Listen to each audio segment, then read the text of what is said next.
My name is Little Evans, and today I will read Harry Potter and the Deathly Hallows. This is chapter 7.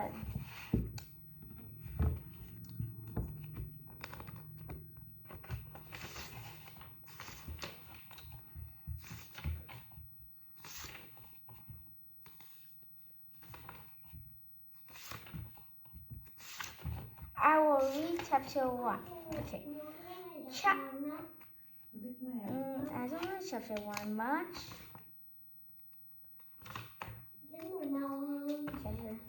Chapter 1. The Dark Lord Ascending. The two men appear out of nowhere, a few yards apart in the narrow moonlight lane.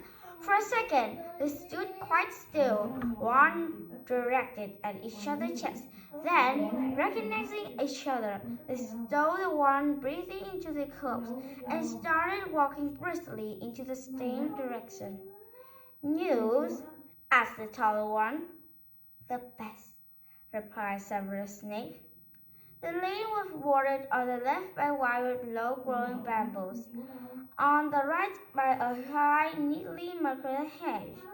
The men in long cloaks flapped around their ankles as they marched. I thought I'm late, said Jaxley, his blue feathers sliding in and out of sight as the branches of overhanging trees broke the moonlight. It was a little trickier than I expect, but I hope he will be in success. You sound confident that your episode will be good? Snape nodded, but not irreverent. He turned right into a wild tirade that led off the lane. The lane's hedges curved with them, running off the distance beyond the pair is round iron gates barring the men's way. Neither of them broke steps. In the silence, both of them raised their arms in kind of astonishment, passed straight through as though the dark metal was smoke. The yellow hedge muffled the sounds of the men's footsteps. There was a rustle somewhere to the right.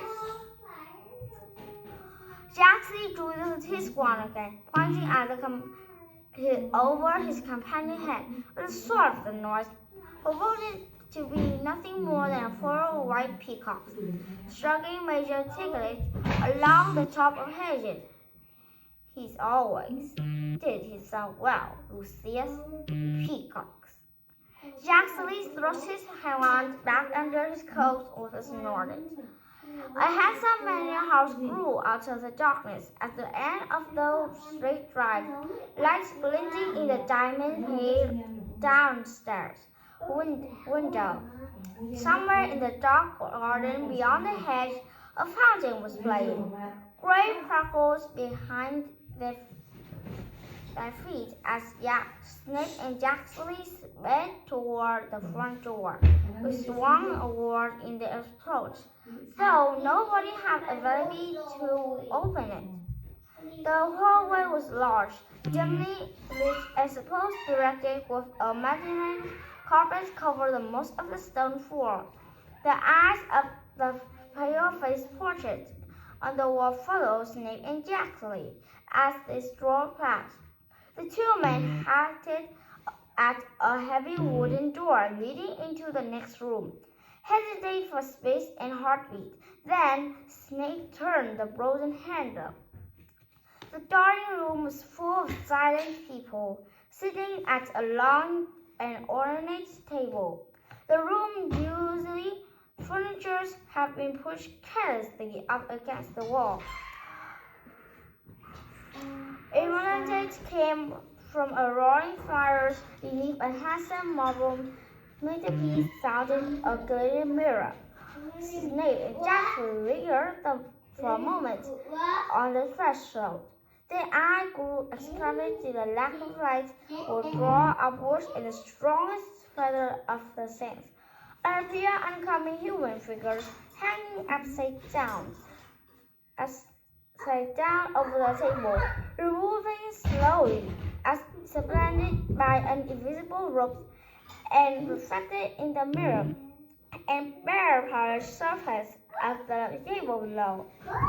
None of the people seated underneath this singular sight was looking at it, except for a pale young man sitting almost directly below it. He seemed unable to prevent himself from glancing upward every minute or so. Jackly Snape.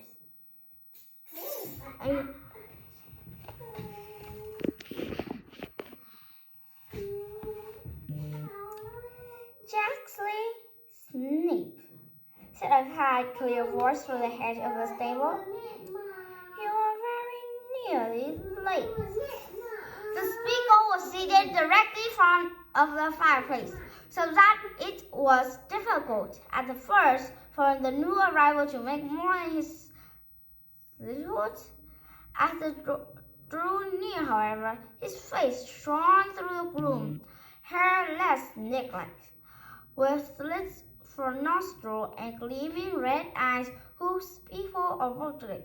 He was so pale that he seemed to immediately appear glow.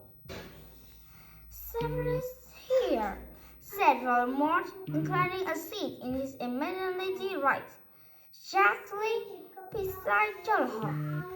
The two men took their appointed places. Most of the eyes around the table followed Snape, and it was at him that Voldemort spoke first. "So, my lord, the Order of the Phoenix intended to move Harrypotter from his current place and safety on Saturday next at nightfall." The interested around the table shouted politely. Some stiffened, others fidgeted, all gagging at Snape and Voldemort. "Saturday at nightfall," repeated Voldemort, his red eye fastened upon Snape's black one, who said in dissension that some of the watchers looked away, but apparently fearful that themselves could be scolded and the first of the gaze. Snape, however, looked calmly back into Voldemort's face, and after a moment or two, Voldemort's lidless mouth curved into something like a smile. "Good, very good. And this information comes from the source that we discussed," said Snape. My lord." Jackson had leaned forward to look down the table at Voldemort and Snape. All faces turned to him. Snape was smiling. "My sources tell me that they are planning to lay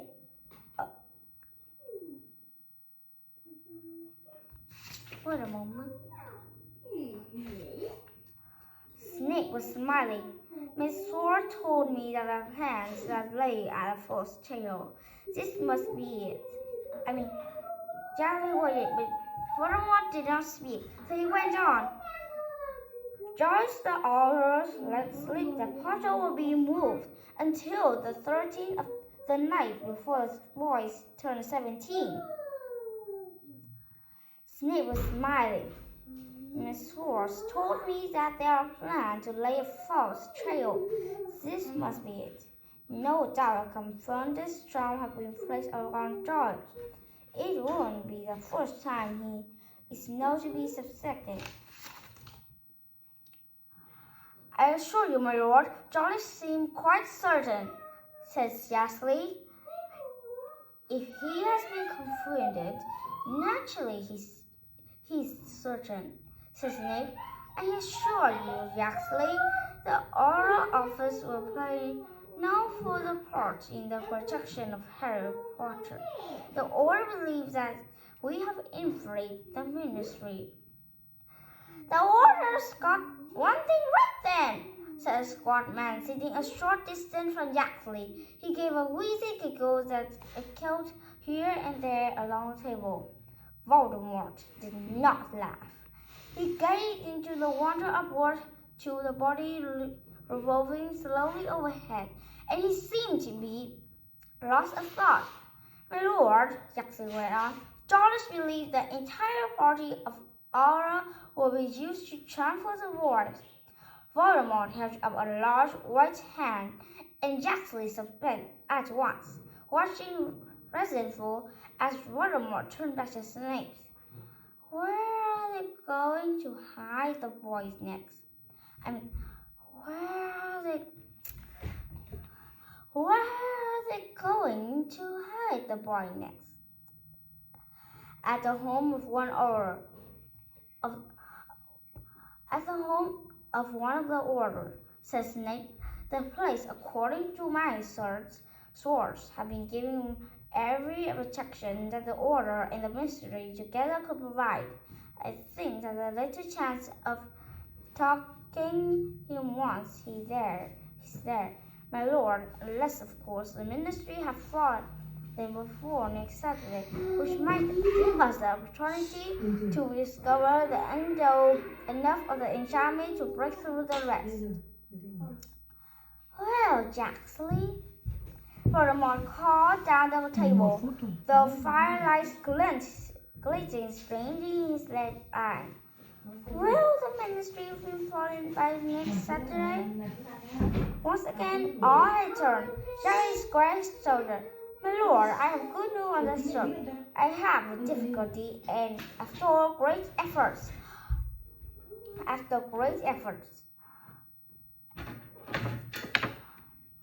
searching in a plan of imperious curse upon pious techniques. Many of those sitting around Jaxley looked impressed. His neighbor, Dolohov, a man with long, twisted face, clapping on his back.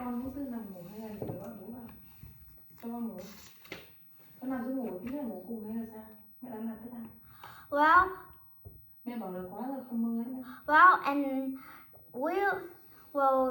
and now I will stop because there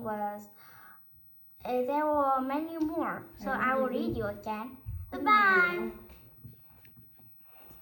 and hope you have a good night.